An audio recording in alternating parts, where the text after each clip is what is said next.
Habim TV, mencerdaskan umat. Bismillahirrahmanirrahim. Assalamualaikum warahmatullahi wabarakatuh. Subhanallah walhamdulillah wala ilaha illallah wallahu akbar. Allahumma salli ala Muhammadin wa ala ahlihi wa sahbihi wa sallim. Pemirsa, sahabat Habim TV yang dirahmati Allah, kembali berjumpa dengan kami di channel Habim TV, media yang senantiasa berusaha untuk mencerdaskan umat, berbasis tauhid, mengikuti sunnah Rasul dalam rangka mewujudkan rahmatan lil alamin. Pemirsa, sahabat Habim TV yang dirahmati Allah, ketika berbicara sehat ataupun sakit, maka paradigma yang seringkali terfikirkan ataupun yang muncul adalah terkait dengan kondisi fisik. Sehingga ketika berbicara sakit adalah sakit secara fisik. Ketika berbicara sehat pun adalah yang lebih sering fokus manusia ataupun masyarakat atau kita lebih fokus kepada hal-hal yang bersifat fisik. Namun harus kita pahami bahwa berbicara kesehatan ataupun kondisi sehat ataupun sakit ini bukan hanya terkait dengan kondisi fisik saja. Tapi ada hal yang lebih penting juga yang harus kita pahami terkait dengan kesehatan jiwa, atau hari ini juga sering diistilahkan dengan yang namanya kesehatan mental. Pemirsa, sahabat Habim TV yang dirahmati Allah, bahkan berbicara kesehatan mental ini atau kesehatan jiwa ini tentu memiliki urgensi yang sangat penting dan harus kita coba juga untuk bagaimana berusaha untuk membangun kesehatan jiwa ini, kesehatan mental ini.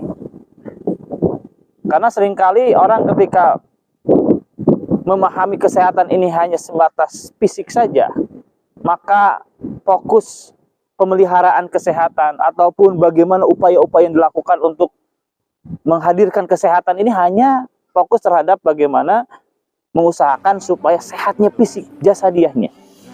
Sehingga akhirnya lupa terhadap aspek yang lain dalam diri manusia, yakni mental atau jiwa, yang harus juga disehatkan, yang harus dipelihara kesehatannya. Sahabat Habim TV yang dirahmati Allah, terlebih kalau kita melihat data, ya, hari ini di masyarakat Indonesia banyak terjadi situasi di mana mereka mengalami gangguan kesehatan mental. Kalau kita lihat data, ya, yang disampaikan, yang saya terima atau yang saya dapatkan dari hasil survei yang dilakukan oleh National Adolescent Mental Health Survey tahun 2021, ya, ini menemukan bahwa 1 dari 3 remaja di Indonesia mengalami masalah kesehatan mental. Artinya 15,5 juta remaja ini mengalami masalah kesehatan mental, ya. Bahkan, ya, 2,45 juta remaja sudah mengalami gangguan mental, ya. Dan ini yang paling banyak gangguan mental, kesehatan mental ini yang dialami oleh remaja di Indonesia ini adalah terkait dengan kecemasan. Bayangkan, ini baru data terkait dengan di kalangan remaja, yang seharusnya barangkali para remaja ini problematika atau masalahnya belum terlalu banyak. Apalagi kalau kita mungkin mengkolek data ataupun menghimpun data di seluruh, gitu ya, masyarakat Indonesia, baik remaja maupun dewasa, orang tua, saya kira datanya akan lebih besar lagi terkait dengan masalah kesehatan mental ini. Ini menjadi problematika bagi kita. Ternyata memang masih banyak situasi kondisi di mana manusia atau masyarakat Indonesia mengalami masalah mental, masalah jiwa, yang ini bisa berdampak terhadap kesehatan fisiknya, gitu ya. Sebagaimana juga kalau kita mencoba melihat, gitu ya, kalau dalam hadis yang disampaikan oleh Rasulullah SAW dari Nu'man bin Bashir radhiyallahu anhum, radhiyallahu anhu yang diriwayatkan oleh Bukhari dan Muslim, disampaikan bahwa inna fil jasadi mudghah. Di dalam jasad itu ada mudghah. Idza saluhat saluhat jasadu kullu. Wa idza fasadat fasadat jasadu kullu. Ala wa hiya qalb.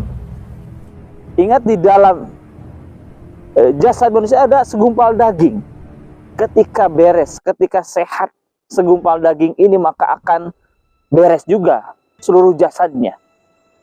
Idza saluhat saluhat jasadu kullu. Wa idza fasadat, sebaliknya ketika rusak, ketika terganggu, ketika sakit, maka akan memberikan dampak terhadap sakitnya, terganggunya jasad secara keseluruhan. Apa itu? Yaitu adalah hati. Ketika hatinya, ketika jiwanya tidak sehat, terganggu, maka ini akan memberikan dampak terhadap kesehatan fisiknya. Sebagaimana yang juga telah dilakukan ataupun disampaikan oleh seorang peneliti, begitu ya, bahwa ini dalam buku, gitu ya, dari Ali Ibnu Sahal Robban At-Tabari, dalam kitabnya Firdaus Al-Hikmah, ya, yang ditulisnya pada abad ke-19 abad ke-9 Masehi, beliau menyebutkan bahwa pasien kerap kali mengalami sakit karena imajinasi atau keyakinan yang sesat. Ini beliau hasil penelitiannya, hasil risetnya, dan juga beliau menekankan kuatnya antara psikologi dengan kedokteran. Jadi masalah jiwa, masalah psikologi dengan kedokteran ini memiliki kaitan yang sangat erat. Ya, masalah-masalah kesehatan itu sangat erat kaitannya dengan masalah jiwa, ya. Psikologi, ya. Bahkan tadi disampaikan bahwa, gitu, dengan banyak pasien yang kerap kali mengalami sakit itu karena imajinasi dan keyakinan yang sesat. Ini faktor keyakinan, faktor sugesti, gitu, yang dibangun atas dasar keyakinan. Ini sahabat Habib TV yang dirahmati Allah. Sehingga di sini barangkali kita penting sebagai seorang mukmin muslim, bagaimana kita membangun kesehatan jiwa, karena inilah yang akan bisa menghantarkan kepada kesehatan fisik atau jasadiah kita. Karena Islam tentu mengajarkan yang namanya integral, gitu ya. Adanya sebuah integrasi antara lahir dan batin, gitu, antara fisik dengan jiwa, tidak bisa dipisahkan. Ada keterkaitan. Ketika ada permasalahan dalam jiwanya, ini akan ataupun akan berdampak terhadap masalah kesehatan fisiknya juga. Sahabat Habib TV yang dirahmati Allah, sehingga ketika berbicara bagaimana kesehatan mental itu, maka kalau menurut Dr. Jalaluddin dalam buku Psikologi Agama, ya, menyebutkan, ya, kesehatan mental merupakan kondisi batin yang senantiasa berada dalam keadaan tenang, aman, dan tentram. Dan upaya untuk menemukan ketenangan batin dapat dilakukan antara lain melalui penyesuaian diri secara resignasi atau penyerahan diri sepenuhnya kepada Tuhan. Jadi disebut sehat mental ini ataupun jiwa ini disebut sehat ketika merasakan keadaan tenang, aman, dan tentram. Dan upaya untuk sampai ke arah sana ini harus dilakukan dengan cara apa? Dengan penyerahan sepenuhnya diri kita kepada Tuhan. Ini disebutkan dalam bukunya Dr. Jalaluddin dalam bukunya Psikologi Agama. Sahabat Habib TV yang dirahmati Allah, atau dalam istilah lain hari ini dikenal dengan juga istilah ada yang namanya self transcendent, gitu ya, yang hari ini sebagai teori kebutuhan yang dikembangkan oleh Maslow, gitu ya. Update-nya bahwa kebutuhan yang paling puncak adalah kebutuhan bagaimana seorang manusia itu mengekspresikan transendentalnya kepada Tuhan, aspek transenden, aspek vertikal kepada Tuhan atau kepada Allah. Sahabat Habib TV yang dirahmati Allah, sehingga tentu kita akan mampu menyerahkan diri kita sepenuhnya kepada Allah ketika ada proses ataupun ketika kita mampu mengenali eksistensi Allah dengan segala kebesarannya. Tidak mungkin kita mampu menyerahkan segala permasalahan, segala kegundahan, kecemasan kita kepada Allah. Ketika kita tidak yakin akan kemahabesaran Allah. Permasalahan-permasalahan itu boleh jadi, gitu ya, ada karena bukan masalahnya yang besar, tetapi kita tidak bergantung kepada Allah yang maha besar, sehingga muncul masalah atau masalah itu menjadi besar, sehingga perlu dibangun transendental. Sebagaimana kita pahami dulu, Rasulullah Shallallahu Alaihi Wasallam pernah mengalami situasi yang sulit dalam hidupnya, sehingga dalam sejarah disebut dengan Amul Huzni, tahun penuh kesedihan, di mana beliau ditinggalkan orang-orang yang disayangi sekaligus juga menjadi pendukung dalam perjuangan dakwah Islam pada saat itu, yakni pamannya Abu Thalib dan istrinya Sayyidah Khadijah. Bayangkan, ditinggal oleh dua sosok yang memiliki peran penting dalam dakwah. Tentu kekhawatiran Rasulullah bukan hanya untuk dirinya, tetapi kekhawatiran Rasulullah terlebih kepada bagaimana dakwah Islam ke depannya. Ini yang bisa membuat cemas bagi Rasulullah, sehingga disebut dengan Amul Huzni situasi ini. Lalu bagaimana Allah memberikan solusinya?